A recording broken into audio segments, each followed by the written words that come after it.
กูมีน้ำซักทรงเสื้อมาซักเสื้ออยู่พี่บ่ใช้หาเสื้อหมอแตงจริงใส่ก่อนหาเสื้อแล้วใส่หาเสื้อแล้วใส่ก่อนไปมันน่ารักยังนะปลาบ่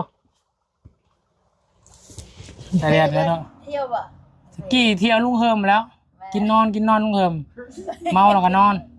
ตื่นเมาแล้วก็กินแล้วก็นอนบ่ได้ไปไสอยู่แต่ในบ้านบ่ได้ออกไปทางใดบ่ให้ออกไปข้างนอกญาติรถ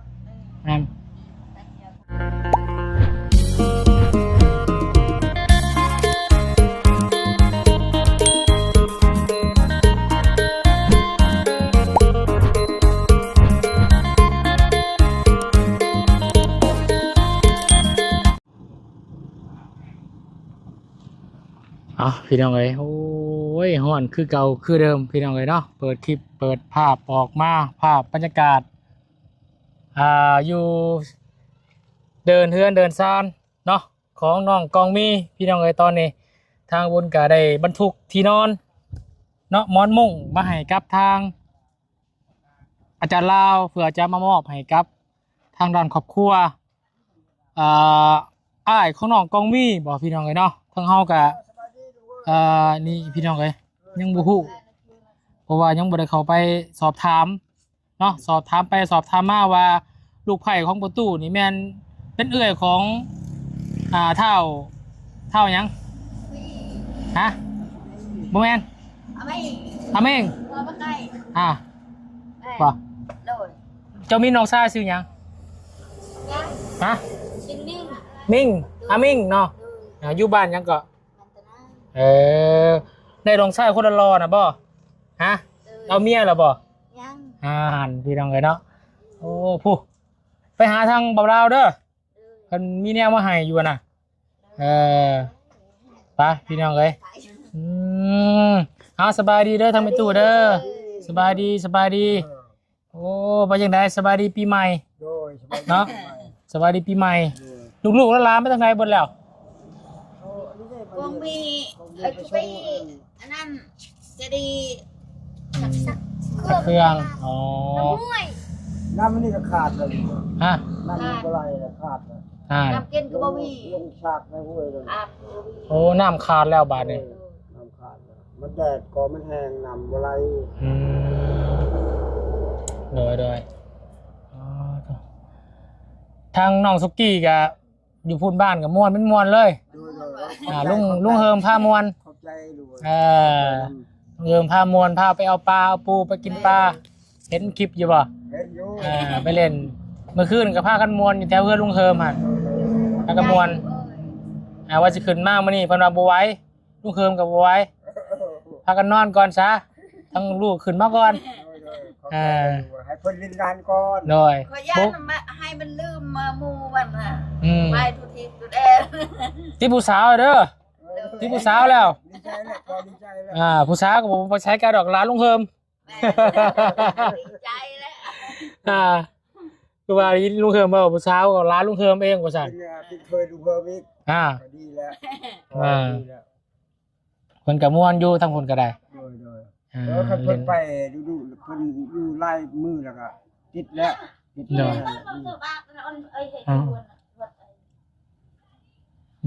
มึงละเจ็บเบอร์ใช้ทั้งผัวบ่อยู่บ่แล้วไปโรงงานให้เพิ่นมาหับเครื่องน้ำเบาลาวเด้อเบาลาวเพิ่นมอบก็มีแล้วไปช่องมอนั้นไปเบิ่งดินพอดนี่พอดคืนพอดก็ได้แม่อันนี้ปรับให้มันเพียงก่อนตามเพียงมันยังบ่เพียงบ่ปรับใหม่บ่อันนี้ไปพอละลูกเนี่ยจิปรับใหม่นะแม่เนาะนี่น่าจะพอดีเลือกก็โทนพอชวนก็บ่แล้วย่างเลยยังบ่แล้วครับก็ถึงสงกรานต์ทำแล้วสงกรานต์เป็นวิทย์สงกรานต์หมดแล้วยังก็ได้คือทางอาวุธก็สิมาเบิ่งและสิมาสั่งเรื่องเสาเนาะเสามาให้ก่อนพี่น้องเอ้ย โธ่มะกวกจนเหี่ยวเนาะฮ้อนแห้งพี่น้องเอ้ย โอ้ดีดี ใช้น้องใจดีเพิ่นอยู่ใช้ซักเชืองบ่ แม่อยู่ห้วยนั่น อยู่ห้วยผู้ โดยพอดีเขามัน เออใช้พาไปหาน้องใจดีเนี่ยไป ก็ช่วยไป อยู่ใช่โอ้ยไปอยู่นี่บ่มีน้ำแล้วเนาะ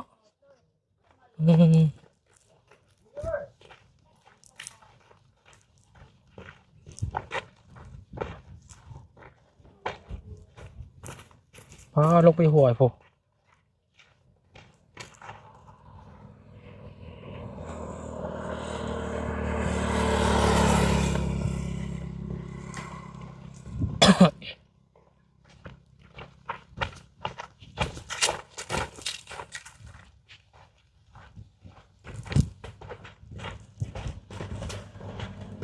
ลงไปสักอยู่พี่บอล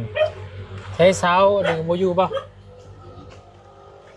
ไปเล่นพี่ไม้แล้วบ่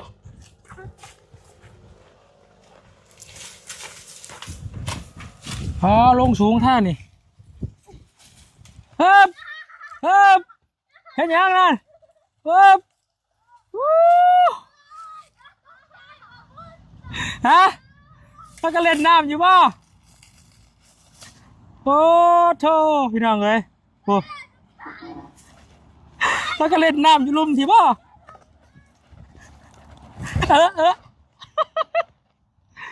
โอ้ย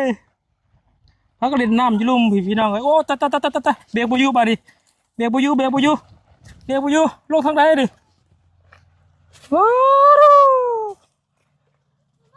โอ้อาบน้ำอยู่บ้านดิพี่น้องหาใช้เสือใช่ไหมฮะกูมีน้ำซักทรงเสือมาซักเสืออยู่พี่บ่ใช้หาเสือมอแตงจริงใส่ก่อนหาเสือเราใส่หาเสือเราใส่ก่อนไปตกใจบ่มากบอาจารย์เล่าลุงยังบ่ได้มายังญาติเป็นอื่นมาจักพากันนอนแช่น้ำมันห่อนที่เนาะอาบน้ำตากแดดแบบนี้ระวังเป็นไข่เด้อสองเอ้ยน้องเพิ่นพี่น้องเอ้ย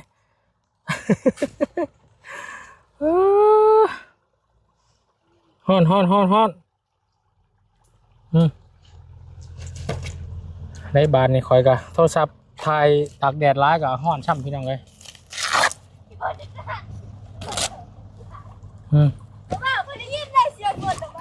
ฮะได้ยินบ่เอาสบายดีปะลุงก่อนเร็วสบายดีโอ้น้ำเย็นช่ำพี่น้องเอ้ยฮดปีใหม่เลยนี่เอาปีใหม่มาฮดปีใหม่ฮดปีใหม่บริภาคก็เล่นทางใดบ่อนนี่บริภาคทางใดเลยฮะไปเดินพระ โอ้ไปโคตรพระโคตรอยู่ใส่ มันดงจะโดนจีเดน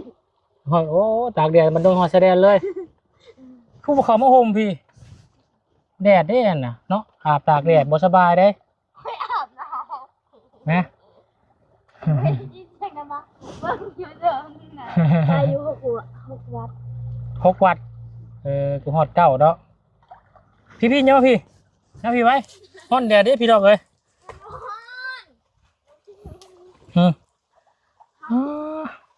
คนพากันมาแช่น้ำเป็นยังอยู่หันมันน่ะบ่น้ำมันบ่มีบ่แต่ว่านี่บ่ดำน้ำเลยอ๋อโคตรโพให้จะได้มันมาอาบอยู่พี่บ่อาบอยู่งานนั่นมันทำเลยไม่ได้อาบจริงอาบเลยเราคือกันเคยอาบจริงที่ว่าชุมน้องๆเพิ่นสิพากันพดน้ำเด่นอยู่ถนนหนทางบ่พี่น้องเอ้ยเนาะมาน้ำบ่มีมาหยุดช่วงสงกรานต์เนาะโอ้มีแล้วหาไปขึ้นแต่พี่แล้วไปพดก็ได้เนาะหาเพิ่นสิพี่แล้วมันนักยังนะ ปลาบ่ เอาว่าจะเอาอันนั้นเอาที่เราคิดใหญ่เลย แม่นหัวหน้ำเด้อโครงการเด้อ อื่นใครหดอื่นใครหด ฮะมื้ออื่นเขาก็เศร้าแล้วมื้ออื่นน่ะ อ้าวมืออื่นมันที่สุดท้ายเนาะ ฮะ สุดท้ายเนาะอื่น เออ เอาบ่นลุงนะไม่ได้ลงมา ลุงนะลุงกับเราว่าสิมามื้อนี้แต่ว่าเราบ่ไหวมื้อนี้น่ะว่าสิมากับสุกี้นี่เราบ่ไหวเรากิน มาไม่ได้บอก น้ำบาวมามื้อนี้น้ำบาวบ่ได้กินหยังเราก็ได้มามื้อนี้ อ่ะตัวจะเอา ชักแล้วละเครื่องน่ะว่าอืมถ้าก็มาแซ่นี่จักชั่วโมงอ่ะนี่1 ชั่วโมงอ๋อมันร้อนเนาะร้อนพี่น้องเลยเราก็ได้โทรศัพท์ขอกันเรื่องบ่ไหว้แล้วร้อนเอาละบัดสิเด้งออกละบัดนี่มือเล่นสงกรานต์เนาะมือเนาะ มีน้ คือว่าบ่มีน้ำ ำเอาคุยเอาน้ำนี่เพิ่ม น้ำเพิ่นลงเฮิมป่ะเล่นอยู่ลงเฮิมป่ะ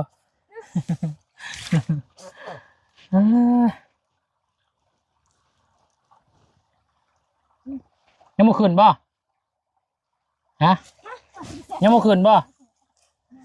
ไม่ ยังบ่ขึ้นป่ะยังบ่เมื่อป่ะเมื่อนะบ่าวขึ้นก่อนได้ สบายดี เพิ่นบ่กล้าขึ้นพี่น้องเพิ่นโป้อยู่ บ๊ายบายสบายดีมื้อหน้าสิมาเยี่ยมใหม่เด้อฮะ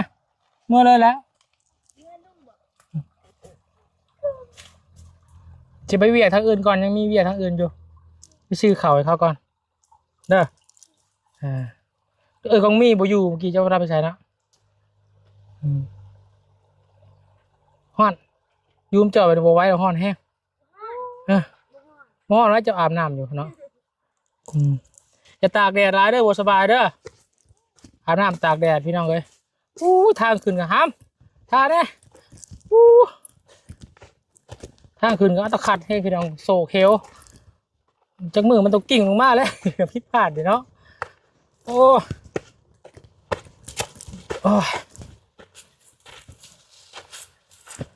ชาดอกแค่ไปอยู่บ่ชาดอกแค่ไปใช่ล่ะร้านเจ็บท้องโอ้ร้านเจ็บท้องร้านเจ็บท้องไงแดดแห้งเนาะงามกับบัวไลพี่น้องเลยสบายดีปีใหม่นะแม่เด้อมาเลี้ยงดอกแค่มาบ่เอาพี่น้องเลย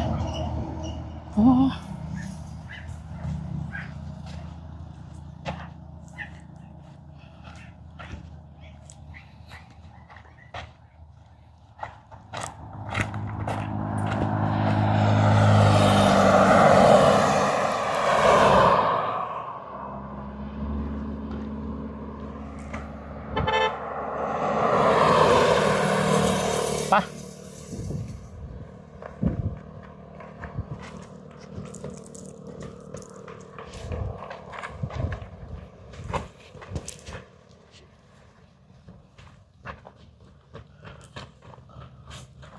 กระเตาหอดไรก็มียังมาบ่สบายได้ปีใหม่ลูกชูลงไปอาบน้ำน้ำโมมาวันนี้คืออยากติดตุ้ยเนาะฮะ ตุ้ยไว้ลูกเรียนนะ มานี่ติดตุ้ยพี่น้องเลยไปพ่อน้องแต่งจริงครับนะ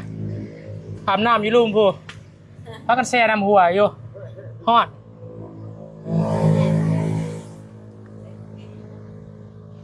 เด็กพ่อเรามาเลยของมีมาเลยพี่น้องเลยมาตะเล่นบ่ของมีนี่มาตะเล่นสงกรานต์บ่เนาะ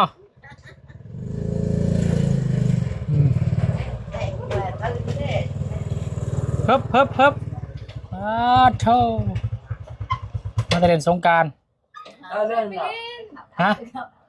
สบายดีอ้าวลม แต่ว่านี่เราไปเล่นนั่น กันเล่นมาเนาะ เก่ง ฮะ ต้นเร็วได้มาเนาะ โอ้โดนแล้ว เคยจะมากินฮอดได้ โอ้มาวันนี้งามเนาะพอเนาะ ใช่ไง เออ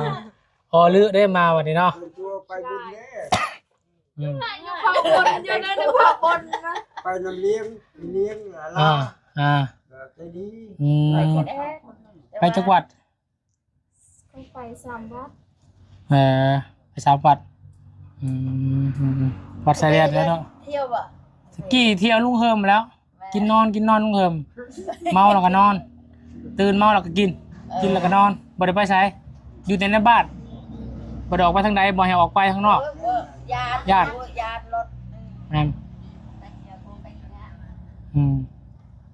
ย่านรถล่างเด้ แม่ไปอุ้ยจะอุ้ย ยา หยอกเลยเตยนี่ คือว่าไปเบิ่งยังรถฟอร์ดบ่ อยากให้พอดดินนี่ดิน เออ ยังบ่แล้ว อยากให้มันยังบ่เพียงบ่ คุณแม่จะให้ผลเข้า เอ ให้ อ ปรับขึ้น แต่ นะ เราเอา ก็เลย อืม มันจะเพียงกันเลย จะขอคุณ อืมซื้อที่นอนซื้อที่นอนมาให้เพิ่นเจ้าซื้อหยังก็ นี่ อามีเนาะเห็นพ่อแม่พี่น้องคอมเมนต์หลายอยู่พี่น้องเอ้ยเนาะอยากให้ไปถ่ายอามีแน่ว่าซั่นเนาะคือว่าอยู่กับลูกหลังเฮือนน้อยๆนึงอีต้นเพิ่นก็เลย FC เพิ่นก็ซอย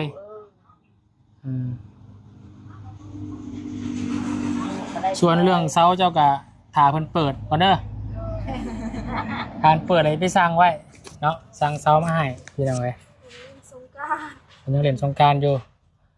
สงกรานต์คือบ่ยอมผมแดง ไม่ได้ไปเที่ยวสงกรานต์เด้เขาว่าไปซื้อ ว่าสิมาเล่นสงกรานต์นำได้ฝ่ามาแต่บ้านเลยมาสมออยู่น้ำก็บ่มีบาดเนาะ โดยแม่อยู่ โอ้ยมาดับขาดช่วงสงกรานต์ซ้ำเนาะน้ำก็ได้ แม่ จะได้สบายเลย หอนอนกายน้ำกินนี่ สิไปกินน้ำอยู่ใช้เฉพาะวันนี้ ตักด้วยตักพูดเท่าไปเลย ทุกปีแล้วมันขาดย่ำนี่บ่ คาด เออ ย่ำนี่แล้วก็ย่ำฝนตก นึ่งยามนี่ชอบมายามฝนท่อขาด น้อยได้ น้ำแห้ง ใช่มาขาดย่ำห้อนเนาะมาแห้งแล้วบัดนี้ตักน้ำก็มาใส่ห้องน้ำเนาะ แพงเลยอยู่ พันได้น้ำป้าใครแน่ขาดนี่ตักน้ำป้าอาบน้ำป้า ใช้จะน้ำห้วยเลยแล้วดูน้ำหมักดูพ่นกระทาดูแลกระทา เขามีน้ำปลาใครเนาะน้องน่ะเขาน้ำปลาแล้วได้เนาะน้องนั่นพี่น้องไอ้น้องดอกแค่ถูกมาแล้วท่านนะครับพี่น้องเลยพากันปีนขึ้นมาแต่ห่วยก่อยลงไปเมื่อกี้เกือบกิ่งลงไปสูงแห้งเลยเนาะสั้นแห้งเลยลงไปกี่นี่ แม่ก็เจ็บนี่ลงไม่ได้เลยแต่ว่านี่ไม่ได้อาบน้ำเลยบอกเลยว่าป้าแม่ป้าอาบน้ำอยู่งาน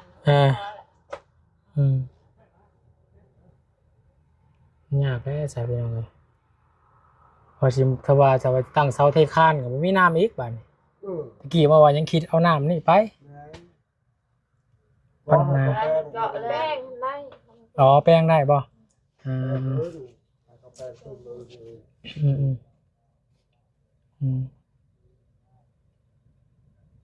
ได้ครับก็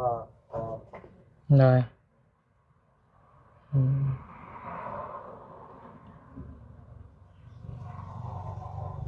น้ำมาแล้วก็คนจะเทเช่าแล้วก็เอาทอแล้วล่อต่อไปต่อ ด้วยมาแล้วต่อคนไม่พูดอาจจะว่ากันพี่น้องได้เสามาก่อนเนาะคุณสั่งเสาก่อน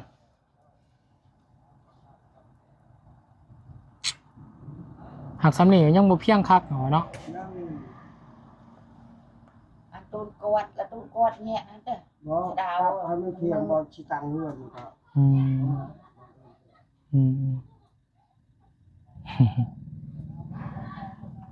จังไรก็สบายดีปีใหม่เด้อน้องก็มีเด้อ เนาะ คือการ ฝากสบายดีปีใหม่ FC แน่ สวัสดีปีใหม่เด้อ MC ทุกคน อยู่ดีไม่แห้งเนาะปีใหม่พี่น้องเอ้ย สุขภาพแข็งแรง โดยข่อยมาขอคิดว่าสิไปเห็นภาพไปว่าน้องๆเพิ่นสิเล่นสงกรานต์อยู่นี่บ่เห็นมาสมอย แต่ว่า จะดีกับเลี้ยง แต่ว่าจริงๆ ทำ ทำ เก็บมาขนาดนำบริการทำแล้วก็สิตังอยู่นี่ อ่า แล้วนำแล้วใส่ มาหน้าบ่ออกช่ำบาดนี่พี่น้องเอ้ยเห็นเพิ่นไปแซ่น้ำห้วย2คนพุ่นโอ้ยเอาเดี๋ยวมื้อหน้าสิมาเยี่ยมใหม่เนาะวุ่นสิฟ้าวไปซื้อข้าวให้กับครอบครัวอยู่บ้านสกีน้อยก่อนเพิ่นไปหาขออยู่เซโนแล้วเพิ่นขึ้นมาส่งเพิ่นเลยเพิ่นพอน้องนางน้อยเด้ที่เพิ่นขาขาดพ่อขาขาดแม่ตาบอดเด้อยู่สกีน้อยอยู่สกีใหญ่สกีใหญ่ กินนี่เนาะ สกีใหญ่นี่ ไงที่ ที่เราไปอาจจะแล้ววันปี พวก เรา ให้เดือนให้บอก ด้วยที่บุญให้เทือนให้ ลงอะไร ก็ ก็ เริ่มไปใช้ประเดี๋ยว เพิ่นลงไปคนบ่มีคนกำมัง ยังกินอยู่ แม่นที่แม่นยุบมีเฮือนงามแต่ว่าบ่มีแนวเฮ็ดแนวทำแล้วเราก็ไปหาอยู่หากินบ่ได้นะไปทำเฮ็ดไปรับจ้างบ่ได้แล้วก็ขมังแล้วก็บ่ต้องไป ย้อนขึ้นมาโซด ไปแล้ววุ้นพาเมื่อนอนเฮือนวุ้นคืนนึงวุ้นไปเห็นเพิ่นอยู่ตลาดวุ้นไปตลาดตะแลงแล้วไปพ่อเพิ่นแล้วก็เลยพาเพิ่นไปนอนอยู่เฮือนคืนนึงตื่นเช้ามาแล้วไปส่งเพิ่นอยู่ตลาดแล้วมื้อแลงว่าวุ้นสิโทรหาไปหาเพิ่นมานอนอีกแต่ว่าเพิ่นบ่เพิ่นปิดเครื่องเลยหาเพิ่นบ่เห็นบัดนี้เพิ่นเข้าไปสวรรค์พุเพิ่นไปนอนอยู่สวรรค์3คืนก็เลยบอกว่าบัดเจ้าสิกลับเซโปนให้โทรหาเด้อว่าเฮาสิกลับวันที่15ก็เลยนัดกันอยู่เซโนแล้วมาพี่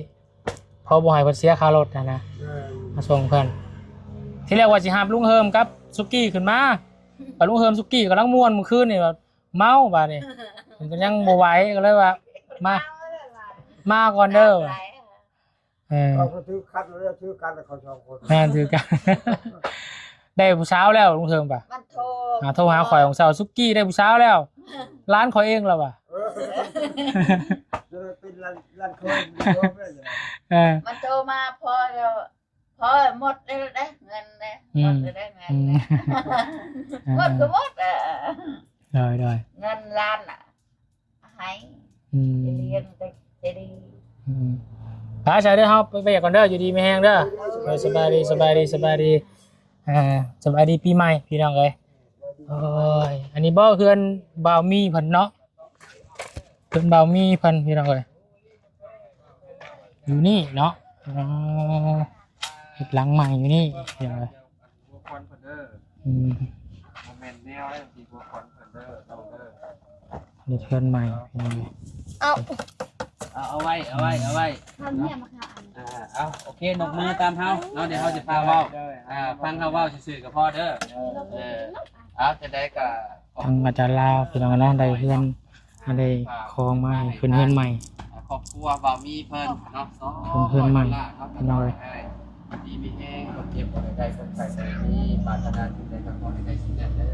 เนาะขอให้ที่การงานตลอดปีและตลอดไปเนาะ พาชาวเคเดินมาหน้าวุ้นสิมาเยี่ยมเพิ่นใหม่เนาะวุ้นสิไปเวียนทางอื่นก่อนเนาะพอๆกันคลิปหน้ากันแล้วกันพี่น้องเอ้ยคลิปนี้สบายดีเบิดสุขทุกคนเด้ออยู่ดีไม่แห้งพี่น้องเนาะสบายดีปีใหม่เด้อ